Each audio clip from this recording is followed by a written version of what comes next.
Welcome back. Today we're talking with Jeremy Chiappetta, who's the Executive Director and Founding Principal of the Blackstone Valley Prep Mayoral Academy. We were talking about your teacher training, the fact that you work very hard to create a culture of excellence, of teaching excellence, of learning excellence. And that's that whole idea of that supporting relationships, the intertwining of students and families and teachers and executive directors is fairly innovative. And I think that's where charter schools began, right? You were supposed to be kind of laboratories of innovation, of finding ways that teaching worked better or learning worked better. So, a lot of folks don't realize this, but somewhat ironic considering some of the conversation nationally and locally, but Albert Shanker, a great labor leader, is really the pioneer and champion of charter schools. Okay, didn't know that. And he really pushed the idea of creating an innovation lab, creating a way to incubate new ideas. And that is absolutely what I'm seeing happen here in Rhode Island. There are new models being tried at Blackstone Valley Prep and at other charter schools throughout the state. And we're also working hard to try to figure out how to best share those ideas so that we can ultimately raise the bar for all young people. Right? The reality is about 6% of our kids are in public charter schools in Rhode Island, which means 94% of our public school kids are not, right? That's right. And so we're not doing our job if we're doing great by our scholars. And you're not sharing and it. we're not figuring out how to share it. And let's be honest, we don't have all the answers. And there are a whole bunch of great, exceptional, traditional public educators out there. Yes, there that are. we are needing to learn from, and we do learn from. And there's some really great partnerships out there that we're part of that we're excited about. Well, so tell me about some of these partnerships, because you're right, it's not just about you helping kids, it's about you also improving education across Rhode Island. Sure. Right? Or Sure. helping. Sure. So I think one of the most exciting pieces that we're embarking upon this year is we are partnered with the Pawtucket Learning Academy and Summit Schools in California, and more than a dozen public schools around the country to... All charter schools or traditional? No, mostly traditional public schools. Okay. But a mix. All focused on trying to figure out how to innovate learning to personalize the experience for young people. And really specifically, meet a child where they are, help them work through at a pace that works for them, and then ultimately make sure that everyone's achieving at a certain level. So for that young person who is a math whiz, and they get through algebra and algebra 2 and trig and pre-calc and calc, and they're able to do that in 2.5 years. Yeah. They're smarter than me. Smarter than most of us when it comes to that, sure. Right. But for someone else, But you don't also want them after 2.5 years saying, well, no, absolutely. And twiddle my thumbs here for the next year and a half. No, because then what happens Then you to that get young person? behavior problems, they turn off, they get bored. Yeah. Absolutely. And so Summit has spent the last few years really building a new system based on what they saw. They were getting kids into college like crazy, right? They were doing incredibly well. They were actually featured in the film Waiting for Superman as a school that was succeeding, right? And so they're doing great, but their kids weren't succeeding in college at nearly the rate that they wanted. And so they reimagined the whole piece of their high school. And we're now replicating that model, and so is the Pawtucket Learning Academy. And we're doing it together. This past week, our teachers and their teachers have been in training sessions with a facilitator from Summit, California, all out here.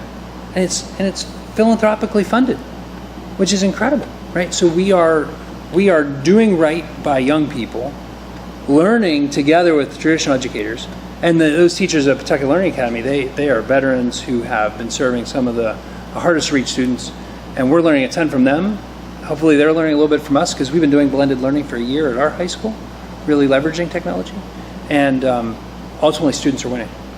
Yeah, it's about them winning. And I liked what you said at the beginning of that. It's about finding where students are. Not just looking out and saying they should be here, but really finding out where they are. They might be over here, right? and making sure you meet them there and move them forward. Fast. Sometimes we have to operate with an urgency that the best teachers throughout the country are operating with, and certainly my expectation is every teacher at BVP is operating with.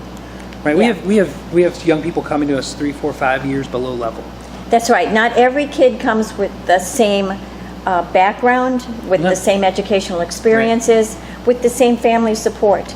They're somewhere, and you got to find out where it is, and then find it there. Don't teach them up here when they're back here, but move them forward. Just keep moving them forward. But ultimately, but don't discard them because they're not here. No, absolutely not. And ultimately, our young people have to be here for that diploma to mean something. Yep.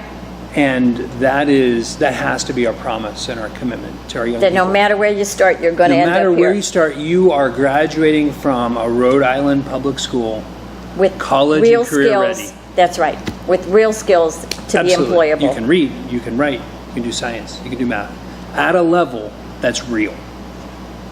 All right. Do you know of any other, I know there was one of my colleagues talked about a relationship she had with a charter school. She's an elementary school principal in a traditional school, and she said that it had really, the sharing partnership that they had, they improved each other. Do you know of any other things like that?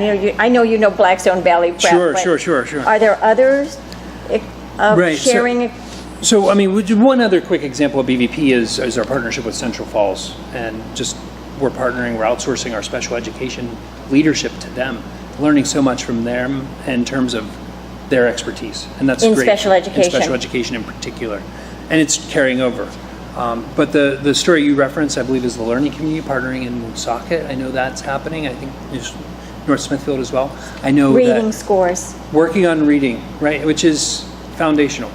You've got the International Charter School working with the district in South Kingstown to replicate their model of dual language, which is such an innovative approach to educating young people, where at the International Charter School they do, I believe their model is they do a week in English and then a week in either Spanish or Portuguese.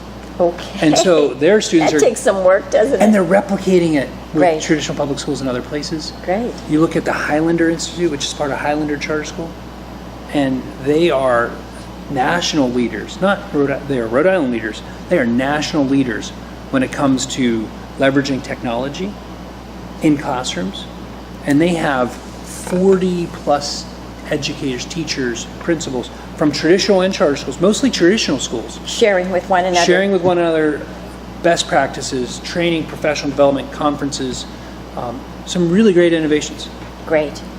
We're going to have to stop here in just about a minute, but I did want to talk about other states, and you've mentioned that there are other states. I know you mentioned California.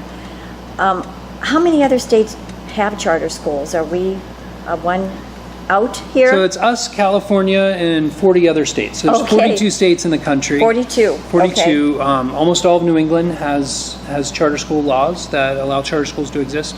I've visited schools in probably a dozen states. One of the things that we do to get better is to visit great schools. The greater Boston area has some of the highest performing charter schools in the country, which is exciting because we can have our teachers actually just drive up the road and see some amazing action there. We also regularly visit schools here in Rhode Island. So charter schools are working, and they're working well for families, for teachers, and especially for students then. Absolutely. And when they're not, they can be closed. They can be closed or they can be made better. Absolutely. All right. Well, great. It's so nice to have talked with you. I know a lot of people really wanted to understand charter schools, and I think you've been a great spokesman for them. Thanks, Representative. Thanks for coming. Thank you.